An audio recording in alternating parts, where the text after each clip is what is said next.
The notification came through at 0347 Standard Galactic Time, and Velthrax Orin was eating cold noodles when it arrived. He almost missed it. The chime was the same as every other administrative ping, the kind that usually meant someone had filed a transit variance or a docking fee dispute. He had 17 of those sitting unread already. But something made him set down his bowl, wipe his secondary hands on his uniform, and actually look at the screen. Galactic Council Decree 7 Alpha Null, Sector 441, C reclassified. All vessels prohibited. All trade routes suspended. Quarantine enforced indefinitely. Violation, immediate dissolution of operating license. Sector 441C. He knew the sector. Everyone in the outer transit corridors knew it. Small yellow star, third planet from the center, a world called Earth by its inhabitants. A pre-contact civilization that had been flagged for observation but never formally introduced to galactic society. They were loud, chaotic, and according to every xenological report, deeply, irrationally emotional. The Council had been arguing about whether to initiate first contact for 60 years. Apparently, they had made a different decision. Velthrax Orin read the decree 3 more times. It used the standard bureaucratic language that made everything sound clean and reasonable. Dead zone. Containment protocol. For the protection of interstellar stability. The kind of words that meant nothing had gone wrong even when everything had. He put his noodles in the recycler. He had lost his appetite. That was 4 years ago. Underscore.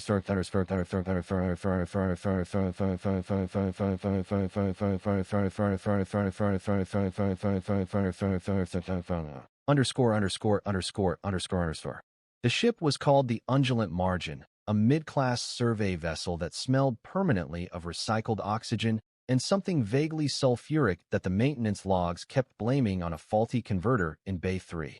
Velthrax Orin had stopped noticing the smell after the first month. After 3 years of captaining the vessel, he sometimes thought he could identify it as home.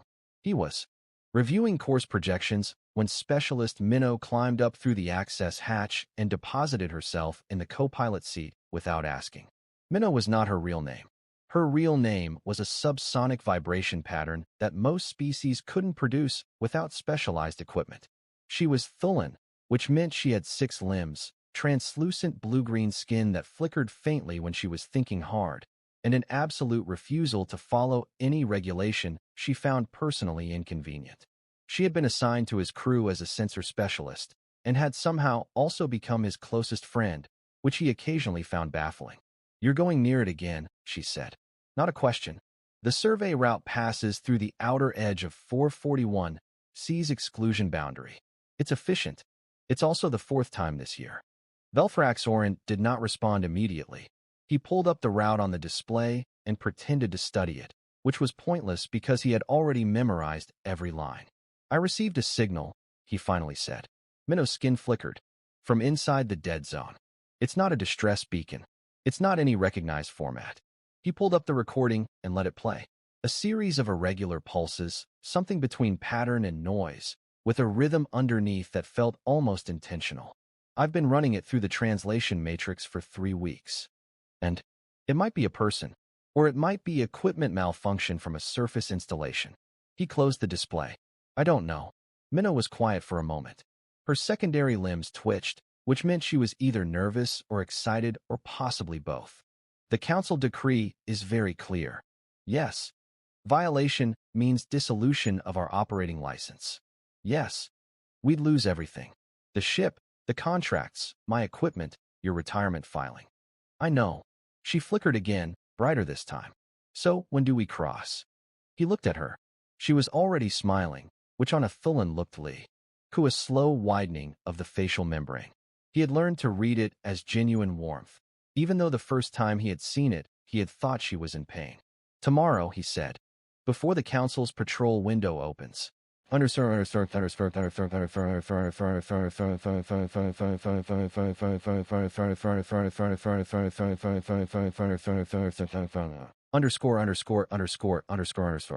The exclusion boundary was marked by a ring of automated buoys, each one broadcasting the decree on 17 frequencies. Velthrax Orin listened to it on loop as they crossed. The buoys did not physically stop anything. They just recorded. and the recording would be transmitted to Council enforcement the moment any vessel's identification signature tripped the sensor net. He had already removed their identification beacon. He told himself this was a temporary precaution. He told himself that a lot of things were temporary. The third planet resolved on the long-range scanner as a blue-white marble, scarred faintly along 3 of its northern continents with what geological analysis suggested was a combination of environmental stress and something that the scanner labeled industrial collapse. Not catastrophic, not extinction level, but enough to hurt. He wondered what had happened to them. The decree gave no explanation. It never did. The signal was coming from somewhere in the mid-latitude band of the largest continental mass, which historical xenological surveys listed as a region called Asia. Specifically, it seemed to originate from a point in what the old records called the Korean Peninsula. He had to look that up. The records were 40 years old and not especially detailed. Minnow was running surface scans. One life sign, she said. I'm reading it as human. Female, based on the old biometric templates. She's in some kind of structure. Underground, partially.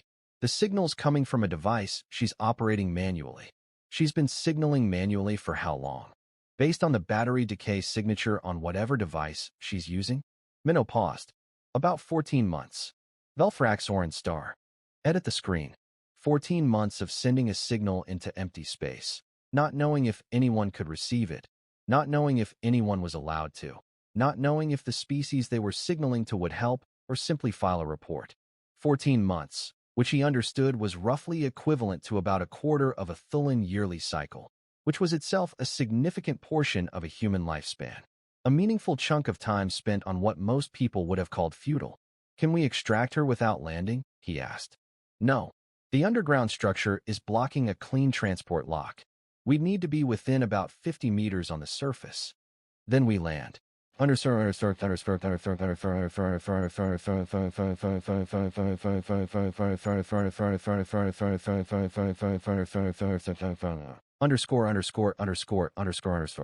Earth smelled strange. He had been on many planets. They all smelled different. Some smelled like minerals or electricity or the specific chemical signature of their dominant vegetation. Earth smelled like rain and something decaying sweetly underneath, and under that something else entirely, something he had no vocabulary for, something that felt very old. He stood outside the landing site for about 4 seconds before Minnow pushed him forward. Stop experiencing wonder and help me carry the kit. The structure turned out to be a basement bunker beneath the ruins of what the scanner identified as a research facility. The entrance was covered with debris and a very determined growth of vegetation that had spent several years reclaiming the stairwell. They cleared it with the cutter tool, which was louder than he would have liked. Which was probably why, when they got to the bottom of the stairs, there was a human woman pointing a long metal implement at them. The implement was, according to his emergency xenology reference, a firearm. Projectile-based kinetic weapon. High personal injury potential. He raised all 4 of his hands. She was staring at him. She had dark eyes, very wide at the moment, and hair cut irregularly short, like she had done it herself in poor Lee. Guiding. She was wearing several layers of mismatched clothing, and there were smudges of something dark across her left cheek. She looked like she had not slept well in approximately 14 months. The device beside her, a collection of scavenged electronics bolted onto what looked like a vehicle battery, was still cycling through its signal pattern. She said something. His translator took a moment. What are you? The translator rendered it in standard. Her voice was rough, like she had been talking to herself a lot and not drinking enough water. He paused. He had never had to introduce himself to a pre-contact species before. The training for this was apparently not included in the survey captain curriculum. My name is Velfraxorin. I received your signal. He kept his upper hands raised and slowly lowered his secondary hands to what he hoped read as non-threatening. We came to help. She did not lower the firearm. There are 2 of you, she said. Yes. My colleague Minnow is. I'm right here, Minnow said from behind him, and he noticed she had positioned herself partially in the doorway, which was tactically sensible and also deeply unhelpful in terms of not frightening the human. The woman's eyes moved between them. Her grip on the firearm did not relax, but it didn't tighten either. She was assessing. He found that interesting, actually. A lot of species, under this kind of shock, would have either attacked or collapsed. She was thinking. You got my signal, she said slowly. The council issued a dead zone. No ships allowed within the sector. She paused. So why are you here? Because your signal was there, he said. And that seemed like a more important fact than the decree. Another pause. The firearm lowered by about 30 degrees. That's either the most noble thing I've ever heard, she said, or you're very stupid. Possibly both, Minnow offered. Something shifted in the woman's expression. It happened fast, and it wasn't exactly a SM. Oh, more like a crack in something that had been very tightly held together for a long time. Her hand shook slightly. She put the firearm down on a shelf beside her, not pointing at anyone, and sat heavily on a crate. My name is Sua, she said. John Sua. She pressed the back of her hand against her mouth for a moment. I've been down here for about a year and 3 months. I wasn't actually sure that thing was working. She looked at the signal device. I just kept running it because it was something to do.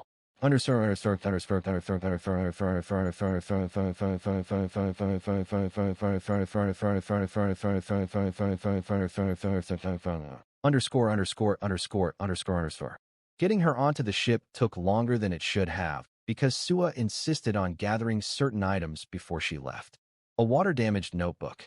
A sealed container of something she called kimchi that smelled when she briefly opened it to check, like something between fermented victory and biological warfare. A photograph printed on paper, worn soft at the edges. Velfrax Orin did not ask about the photograph. He carried her other box up the stairs. Minnow ran her biometrics on the ship while he prepped the medical bay. Minor malnutrition, some vitamin deficiencies, a healed fracture in her left forearm that had set slightly crooked. Nothing life-threatening. Remarkably healthy, actually, for someone who had spent over a year in an underground bunker after what appeared to have been the collapse of most of her civilization's surface infrastructure. He found her sitting at the small table in the common area, eating an emergency nutrition bar with the focused attention of someone discovering food for the first time. He made tea from the reserves, a Thulin blend that Minnow kept on board and that smelled like dried flowers and something faintly metallic, and set a cup in front of her. She looked at it. It won't hurt you, he said. Probably. Probably, she repeated. The probably is for the metal smell. The flowers are harmless. She picked it up and sniffed it carefully. Then she tried it. Her expression Oved through several phases he couldn't fully interpret, but she didn't put it down. What happened here, he asked. To Earth. The decree didn't explain. Sua turned the cup in her hands. The ship had moved them out of atmosphere by then, and the common area viewport showed a very dark sky with a very bright marble behind them. She looked at it for a long moment. Something the council decided was a threat, she said. There was a pathogen. Engineered, we think. Some people died. A lot of people died. The council determined that Earth was, her voice went flat, controlled, a contamination risk. So they just stopped contact. Any ships that had been in the sector were quarantined. Any alien technology on the surface was collected remotely. And the decree went out. She paused. Most people never knew there was even a council to issue it. They just knew that every piece of imported technology stopped working on the same day, which is a lot of technology when you've been secretly running your power grid on alien parts for 30 years. The infrastructure collapse. That was what the scanner had called it. The pathogen, he said carefully. Is it still active? I have no idea. She looked at him. Does it matter? You already breathed the air. He had, in fact, not thought about that at all. He had been too focused on the signal and the woman and the firearm. He looked at his hands. I suppose it doesn't, he said. Sua made a small sound. It took him a moment to identify it as a laugh.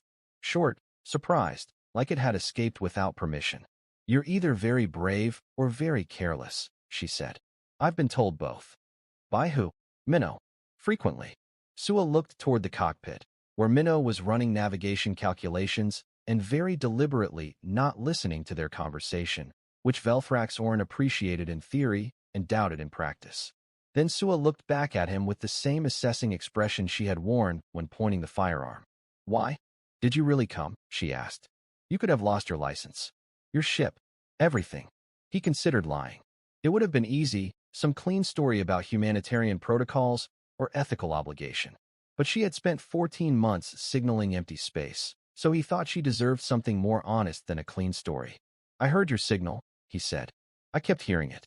And I kept thinking about someone who had decided to keep trying when there was no evidence that trying would do anything.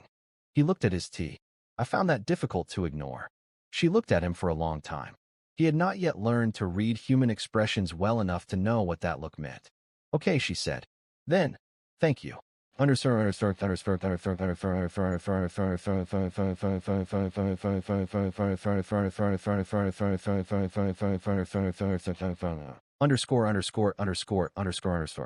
The weeks that followed were uncomfortable in specific and sometimes funny ways. Sua learned quickly that a Velfrax-Soren's forearms, while useful for carrying survey equipment, became a hazard in the ship's narrow corridors when he was startled. She learned this specifically when she rounded a corner at 0200 ship time to find him already there, and his secondary arms caught her by the shoulders reflexively, which caused her to produce a very loud sound, which caused Minnow to emergency seal the cockpit hatch, which caused a pressure drop that made everyone's ears pop. Afterward, they stood in the corridor looking at each other. Sorry, he said. His face felt strange.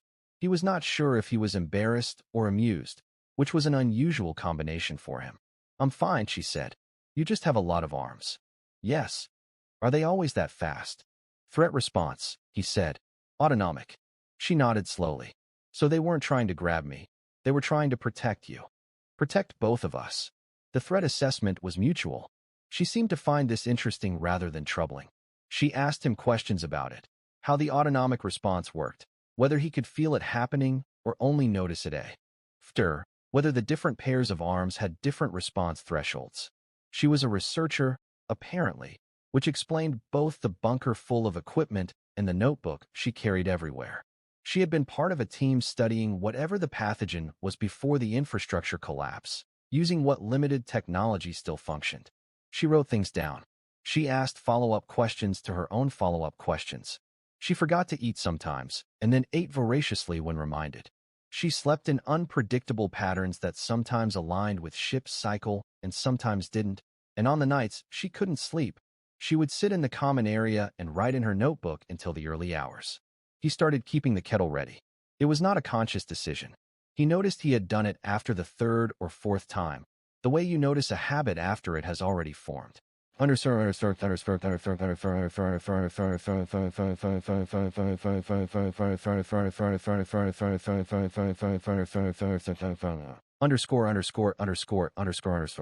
Minnow noticed everything. She said nothing about it for 2 weeks, which for a Thulin was practically a record of restraint. Then she cornered him in Bay 3, where the sulfuric smell was strongest, which meant she wanted him uncomfortable. You're orbiting her, Minnow said. I'm maintaining appropriate host responsibilities. You reorganize the supply shelf so her kimchi container is accessible but secured. You've cataloged 17 different human tea variants in case she has preferences. You stayed up until 0430 because she was writing and you wanted to be there if she needed something. He said nothing. She's human, Minnow said. Not unkindly. Just stating it. She's also in an extremely destabilized psychological state due to extended isolation and civilizational collapse. There are about 12 layers of complication here. I know. And you're going to keep making tea. Yes. Minnow's skin flickered. Okay, she said. Just wanted to make sure you knew what you were doing. He wasn't sure he did. He was fairly certain that was not actually the point. Understood.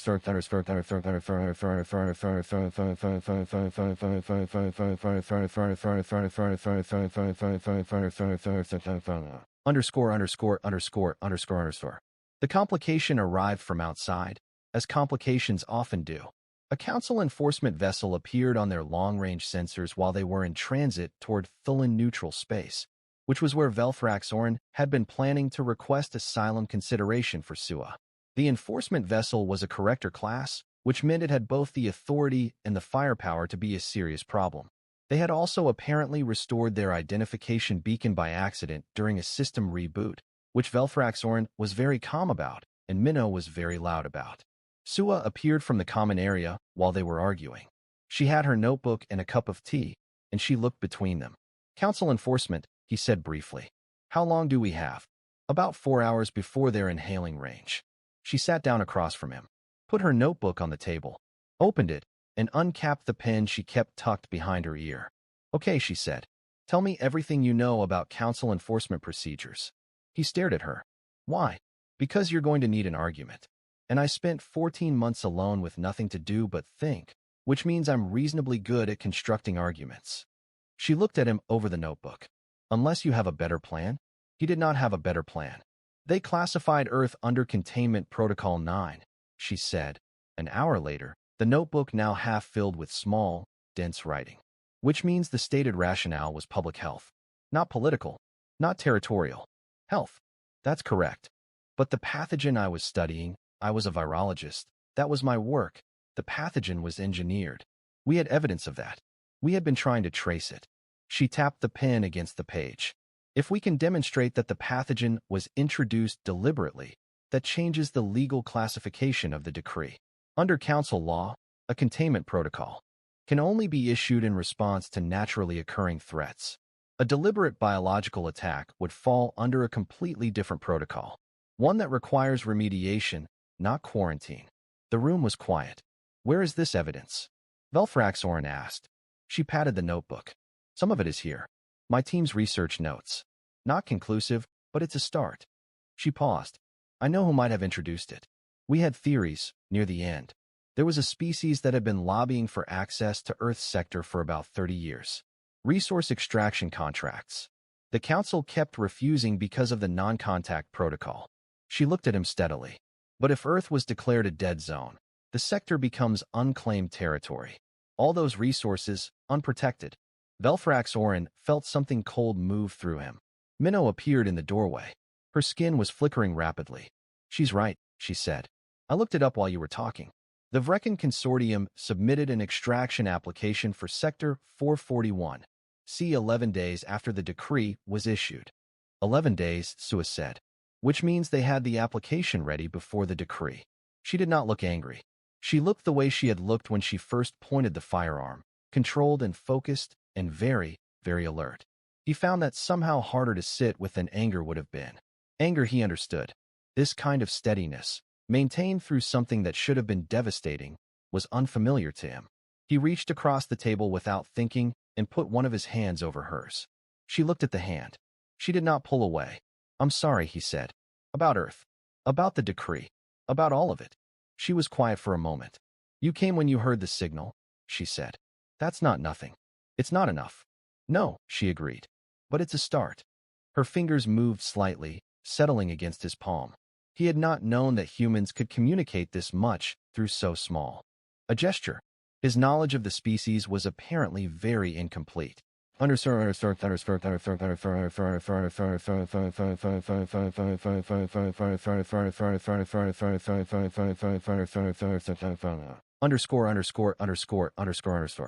The council enforcement hail came in at 0819, and it went better than expected, which Velfraxorin attributed to Sua, who sat just outside the camera frame and passed him notes on the notebook pages with the absolute calm of someone who had decided to be unshakable.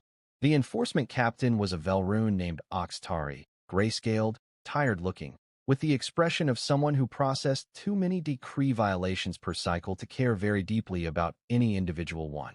He reviewed their documentation, their actual documentation, since trying to hide it now was pointless, and listened to Velfraxorin's prepared statement about the contested legal classification of the decree.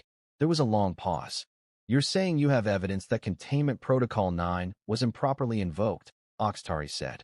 I'm saying I have a credentialed scientist from the affected planet with research data suggesting the pathogen was engineered, not naturally occurring.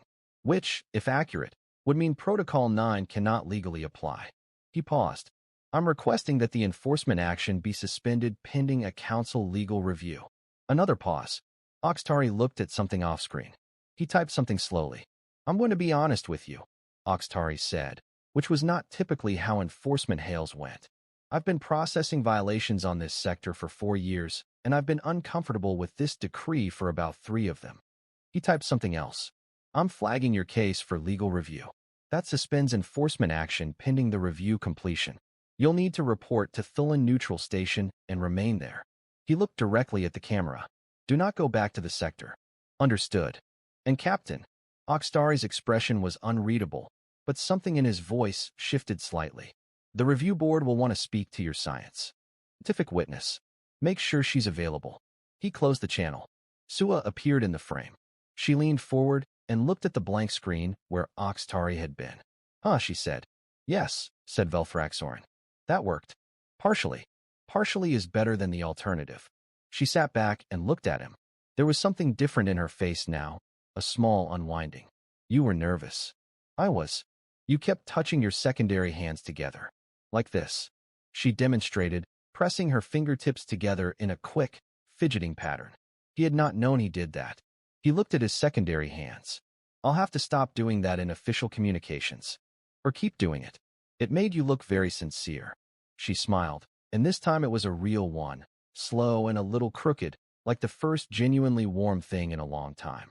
We make a good team. He thought about the signal that had come through at 0347, while he was eating cold noodles and about to ignore everything. He thought about 14 months of transmitting into silence. Yes, he said. We do. Understood.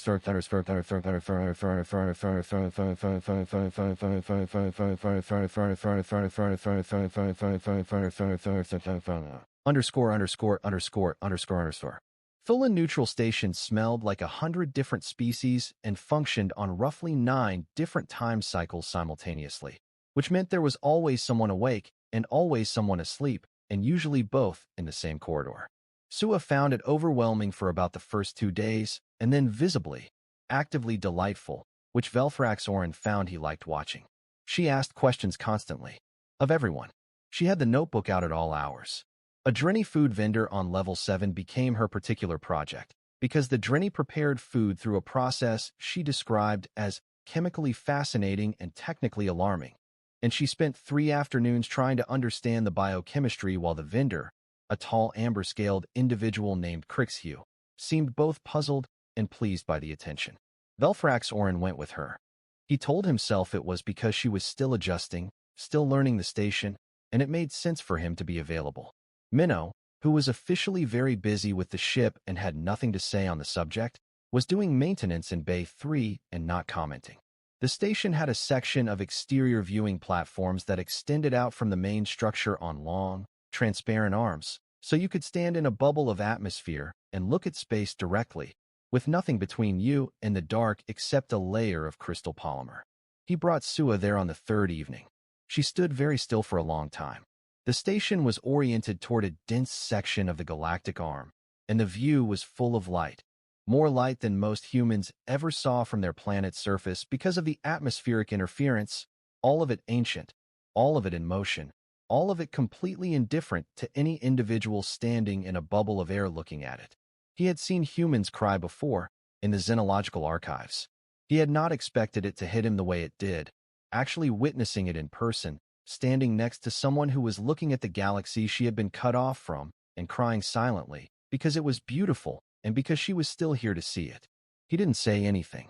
He just stood next to her. After a while her hand found his, not the same way as before, not tentative, but deliberate. Fingers laced through where his primary fingers bent, fitting together in a configuration he had not tried before with any species, and which turned out to work. My team, she said after a while. The others I was working with. Most of them left the facility when the infrastructure collapsed. I don't know where they are. If the review goes the way we're hoping, he said carefully. If the decree is reclassified, Earth will be opened again. Remediation protocols. You could go back. Or find out. I know. She turned the possibility over like something she was examining. From different angles. I don't know what's left down there. That's not the same as nothing being left. She looked at him sideways. Was that supposed to be encouraging? I was attempting it. It was okay. A pause. Better than okay. She turned back to the view. I've been thinking about what comes next. For me, I mean. For Earth. If the legal review works. She hesitated. I was thinking about what role I'd want to play in it. There will need to be people who understand both sides. Humans who know the galactic side. Aliens who care about the human side. Yes, he said. He could hear where she was going. And something in him became very careful and very attentive. The problem is I don't have a ship or a license or anywhere particularly to be, she said. Officially, I'm technically a citizen of a dead zone, which is an interesting legal status. The review is likely to resolve that. Likely isn't definitely. No, he agreed. It isn't. She was quiet for a moment. Her thumb moved along the side of his hand, a small motion, probably unconscious. I suppose what I'm asking, she said, and her voice was slightly different now, slightly careful in the same way his attention had become careful, is whether the undulant margin has a standing crew position that needs filling. He considered this seriously, because she deserved serious consideration. Minnow handles sensors. I handle navigation. Ship's doctor is technically vacant. I'm a virologist, not a doctor. The qualifications overlap more than you'd think. She turned to look at him fully then. The station lights caught the side of her face, and she looked like she had on the first day, assessing him, weighing something. Except different, less defended, like she had gotten better at deciding what to trust.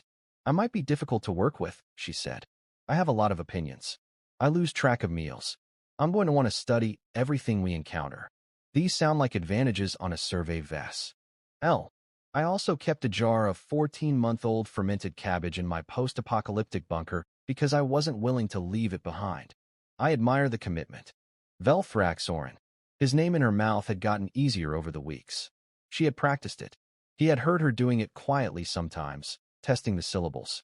He found he had noticed this, along with a great many other small things. I'm trying to tell you that I want to stay.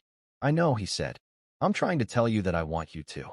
The station turned slowly on its axis, the way all stations did, to maintain orientation and distribute the structural stress of all those lives inside it. The light shifted. Outside the crystal polymer, the galaxy continued its indifferent motion, ancient and vast, and utterly unconcerned with two individuals standing in a bubble of air holding hands. Under score.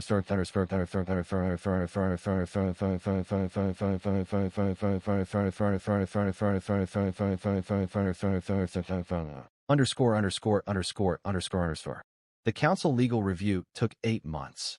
During that time, the undulant margin completed 2 survey contracts in regions far from Sector 441, C, and SUA Catalog 9 previously unrecorded biochemical compounds in the atmospheres they passed through, and wrote 40 pages of notes about Crixhugh's cooking method that she described as the beginning of a monograph, and argued with Minnow about navigation efficiency in a way that Minnow found irritating and then slowly found productive and then eventually found necessary, which was how Minnow showed she had accepted someone. The review board concluded that Containment Protocol 9 had been improperly applied. The evidence from SUA's notebook, combined with records the review board subpoenaed from the Vrecken Consortium's own files, which were somewhat incriminating in the way that trying very hard to hide something is incriminating, was sufficient to reclassify the Earth Decree. The consortium's extraction application was denied. 2 consortium executives were summoned before the council for formal inquiry. The decree was dissolved. Remediation protocols were initiated, which meant ships could enter the sector again, and aid vessels were dispatched, and the Council's Xenological Service began the formal first contact procedure for Earth that should have happened 60 years ago. It would take time. These things always did. SUA read the review conclusion in the common area with Velthraxorin and Minnow, all of them around the small table, and she was very still for a long moment. I want to go back, she said. Eventually. Not right away, but I want to see it. We'll take you, he said. You don't have to. SUA. He used her name the same way she used his, carefully, with intention. We'll take you. She looked at him. Then she looked at Minnow. Minnow's skin was doing the warm, slow flicker that meant she was happy. Okay, SUA said. She straightened up. Then she went and got the kimchi from the shelf, which had been replenished somewhere in the previous 8 months because it still smelled like fermented victory and biological warfare, and she put it in the center of the table. I don't know if either of you can eat this, she said, but I've been waiting for a reason to open a new batch. Define reason, Minnow said. Good news that I didn't expect to actually arrive. Minnow looked at the container. Her skin flickered. I'll try it. Velthraxorin watched SUA open the container, watched the way she smiled at the smell, something private and warm. He thought about the signal he had received at 0347, the irregular pulses that might have been a person or might have been equipment malfunction. He thought about all the things it turned out to mean. He reached over and took a piece of kimchi. It was extremely intense. It tasted like something with strong opinions. He ate the whole piece and did not complain, and Sua laughed, and Minnow made a sound that suggested she was having a biochemical experience she had not anticipated, and the undulant margin carried them forward. RD through the dark, smelling of recycled oxygen and something sulfuric from Bay 3 and, faintly, the sharp fermented tang of a civilization that had refused to go quiet. The signal had been worth following. He had known it, actually, from the start.